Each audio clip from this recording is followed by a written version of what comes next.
నమస్తే welcome to four sides TV నేను Vijay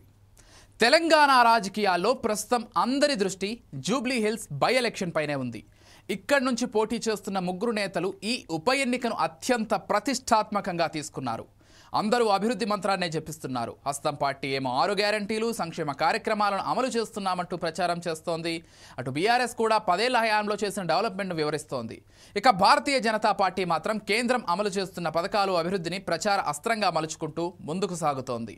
CM Revanth Reddy KTR రామచంద్రరావులు ఉప ఎన్నికను ప్రతిష్టాత్మకంగా తీసుకుని గెలుపు కోసం వ్యూహాలకు పదును పెడుతూ వాటిని అమలు చేసే దిశగా కేడర్కు దిశానిర్దేశం చేస్తున్నారు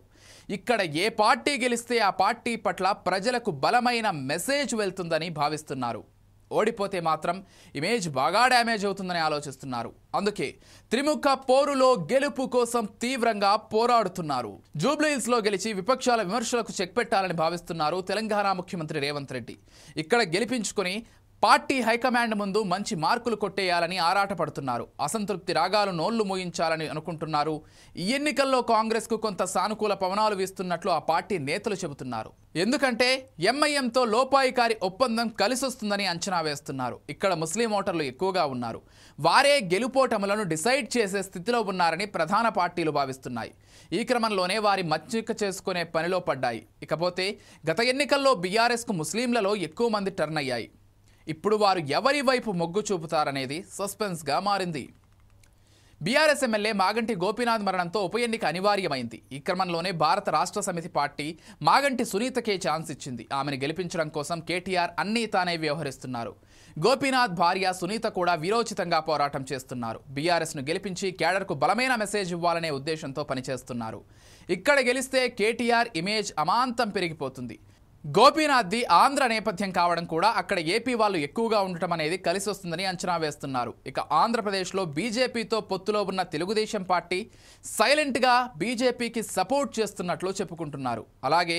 జనసేన కేడర్ కూడా భారతీయ జనతా పార్టీకి సపోర్ట్ చేస్తుందని చర్చించుకుంటున్నారు సో ఇలాంటి తరుణంలో జూబ్లీ హిల్స్ ఉప ఎన్నికల్లో గెలుపు అనేది కేటీఆర్ నాయకత్వానికి ఒక అగ్ని పరీక్షగా మారింది మరోవైపు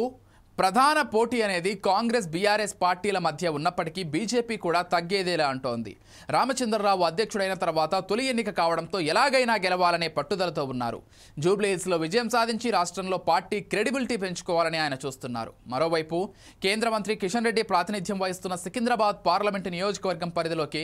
జూబ్లీ హిల్స్ రావడం అనేది కూడా కలిసొచ్చే అంశంగా కాషాయ నేతలు చర్చించుకుంటున్నారు ఇక్కడ హిందూ ఓటర్లు కమలం పార్టీ వైపు టర్న్ అయ్యేలా ప్రయత్నం చేస్తున్నారు టీడీపీ జనసేన పార్టీల కార్యకర్తలు సానుభూతి పరులు భారతీయ జనతా పార్టీ వైపు మొగ్గు చూపే అవకాశం ఉందంటున్నారు రాజకీయ నిపుణులు ఇలాంటి పరిస్థితుల్లో జూబ్లీ హిల్స్ ఉప ఎన్నికకు సంబంధించి ముక్కోనపు పోటీలో టఫ్ ఫైట్ కన్ఫర్మ్ అని చెప్పొచ్చు